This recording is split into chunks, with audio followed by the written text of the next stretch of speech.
Ribojantys įsitikinimai tai yra mūsų artimiausių žmonių primestos mintys mums ir atsiradusios dar vaikystėje ir plėtojamos visą gyvenimą. Jos tampa mūsų pačių tiesomis ir dažnai riboja mūsų augimą įvairiose srityse, taip pat asmeninį tobulėjimą. Tai pavyzdžiui, keletas iš jų. Pinigai iš dangaus nekrenta arba pinigus uždirbti reikia sunkiai. Šios įsitikinimus galima pakeisti kitų pozityvesnių.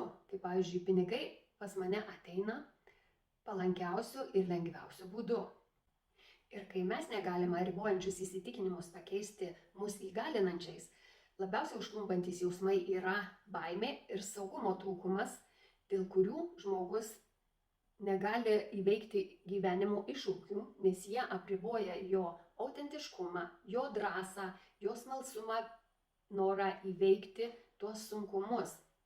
Ir labiausiai kaupiasi neigiami jausmai, kurie žmogų atitolina nuo laimingesnio ir visavertiško gyvenimo. Jeigu norite sužinoti, kokiais būdais šie įsitikinimai atsiranda ir kaip galima šios įsitikinimus pakeisti pozityviais, apsilankykite mano Facebook grupėje Moters savivertės kelias.